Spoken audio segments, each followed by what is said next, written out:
oportunidad vamos a ver la carta a Timoteo, la primera carta a Timoteo.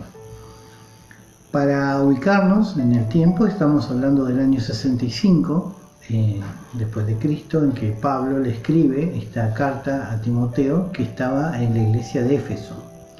Habían pasado, según relata el libro de los Hechos, por Éfeso, y Pablo deja a Timoteo como su representante apostólico en ese lugar y a cargo de la iglesia. Así que Timoteo empezó a trabajar o a servir, como decimos nosotros, como un joven pastor de esa congregación. Y por ese tiempo y paralelamente, Tito, el otro colaborador de Pablo, estaba en Creta, ¿sí? En la isla de Creta, sirviendo en la obra que se había abierto en ese lugar. Con respecto a esta carta, Pablo ya estaba en una edad avanzada, como se menciona en algún momento, anciano, pero eso no le impedía para nada ser el mentor o el consejero de sus jóvenes pastores que había dejado encargados en esas iglesias. Esta carta es la carta que Pablo escribe después de los acontecimientos que relata el libro de Hechos en el encarcelamiento de Pablo en Roma, el primer encarcelamiento de Pablo que estuvo en Roma. En ese momento y el posterior a eso es que escribe esta carta en Hechos 28 y se sabe que de esa prisión Pablo sale libre, lo cual le permite, según los registros posteriores que están en los archivos, que Pablo siguiera su tarea evangelística, sobre todo en España, que había deseado ir por mucho tiempo. Fíjense, España, de aquella época se llamaba España, así que es un país antiguo. Así que Pablo se dedica a eso y luego regresa a la zona del mar Egeo, específicamente a Creta, a la provincia de Macedonia y también a Grecia, para seguir la tarea evangelista. Durante ese tiempo, Pablo comisiona a Timoteo como su representante, como ya dijimos, en la iglesia de Éfeso, y a Tito en Creta, así que ahí ya deja establecidas 2 obras más con encargados, con sus pastores. Posterior a esto, pasado un tiempo, Pablo vuelve a estar preso en Roma, pero esto ya es previo a su martirio. Vamos a adelantarnos un poquito. Cuando Pablo vuelve a ser preso es por la persecución que había desatado el emperador Nerón contra los cristianos en Roma. Entonces es que Pablo es encarcelado como un ciudadano, mejor dicho, no como un ciudadano romano con los privilegios que establecía la ley, sino más bien como un delincuente común. Así que en ese tiempo Pablo queda ya detenido y no vuelve a quedar libre, sino que termina siendo ejecutado por orden del emperador en Roma.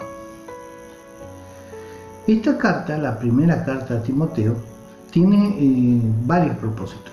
El primero es animar o exhortar a Timoteo acerca de la vida, de su vida y su ministerio. O sea, es una cuestión personal.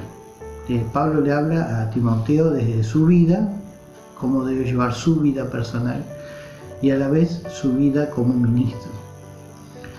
También le insta o le anima a Timoteo a defender la pureza del Evangelio y los santos principios que a veces trataban de ser corrompidos por falsos maestros.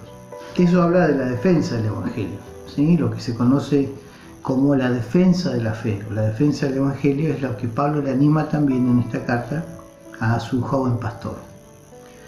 Y también dar a Timoteo instrucciones respecto a varios asuntos y problemas que surgían en la congregación. Si ustedes recuerdan bien, en las anteriores teníamos varios problemas. El primero era los falsos maestros, los judaizantes, los que se querían seguir siendo parte de la congregación pero viviendo como les parecía y no como Dios decía, y la pelea entre personas que servían, que eran útiles a la obra, pero tenían diferencias personales y esto generaba discordia.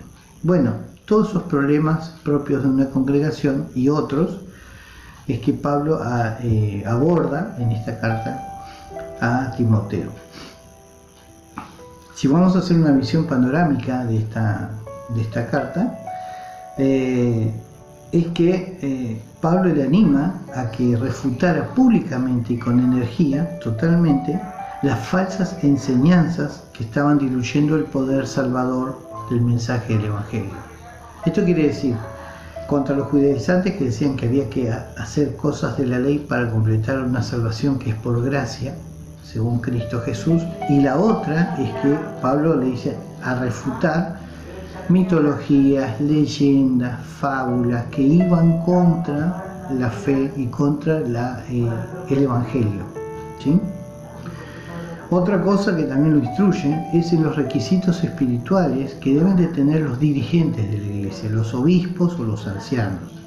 Y estos son cuestiones importantes, son cuestiones prácticas, ¿sí? Gente que tiene que tener un carácter, tiene que tener una postura, tiene que tener una norma de vida que responda a los estándares altos que tiene el Evangelio de Cristo. Y Pablo le anima a Timoteo a que si va a nombrar ancianos, si va a constituir líderes, si va a buscar obispos, que respondan a estas normas, que respondan a este estándar. Otra cosa que también instruye sobre las relaciones de los diversos grupos dentro de la iglesia, ¿sí?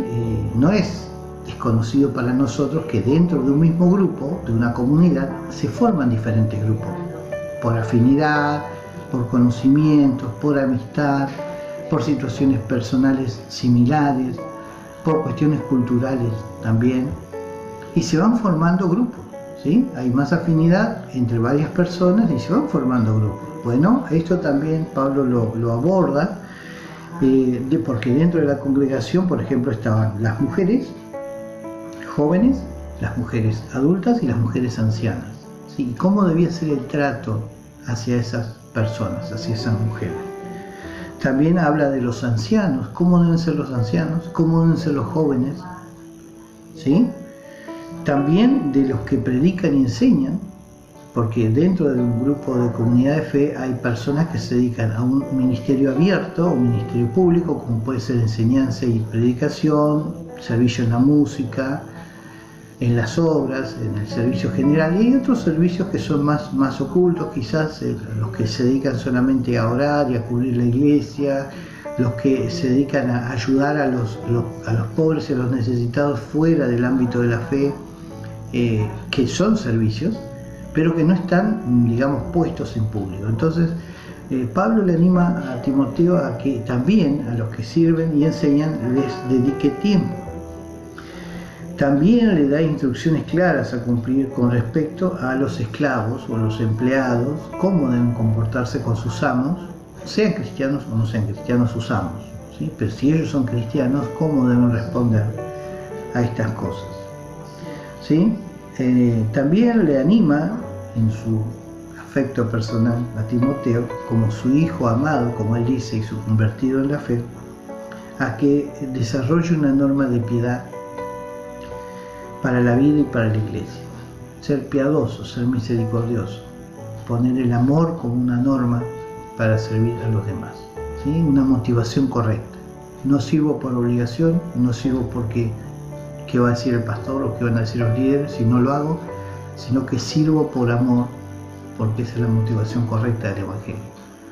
Recuerden que cuando el Señor Jesús, el escriba, le preguntó cuál era el mayor mandamiento, el Señor le responde: amarás al Señor tu Dios con todo tu corazón, con toda tu alma, con toda tu mente, con todas tus fuerzas, y amarás a tu prójimo como a ti mismo. En esto se resume toda la ley y los profetas. Entonces podemos deducir que la motivación correcta para servir al Señor y servir a los demás es el amor, ¿sí? Algunas características especiales que tiene esta carta, por lo menos 4 que vamos a ver. Se dirige directamente a Timoteo, no habla a la congregación, es una carta personal, es la instrucción directa de Pablo a su pastor joven, ¿sí? La segunda es que junto con la otra carta que vamos a ver después, según Timoteo, subraya más que ninguna otra epístola una responsabilidad pastoral de guardar el Evangelio puro y libre de contaminación y de corrupción de ideas. es una exhortación fuerte de que uno tiene que defender la fe de todas estas cosas y procurar que la congregación no sea contaminada con pensamientos, ideas, fábulas, mitologías propias de la época, tanto judías como paganas, había de todo. Entonces Pablo lo anima a que confronte esas cosas. También le recalca el valor supremo que tiene este evangelio, ¿sí?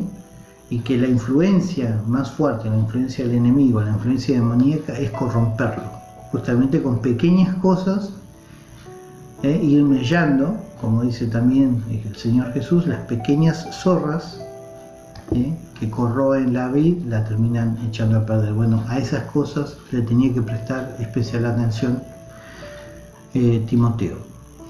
Por último, también proporciona la instrucción más específica sobre la relación de vida, o que tiene que ser, del pastor con los diferentes grupos sociales dentro de la iglesia, según las edades y según el sexo. Cómo comportarse debidamente el pastor con su congregación. Así que, resumiendo, hermanos, esta es la carta que Pablo escribe a Timoteo, y vamos a ver próximamente la otra, ¿sí? Así que nos vemos entonces, que Dios les bendiga. Gracias.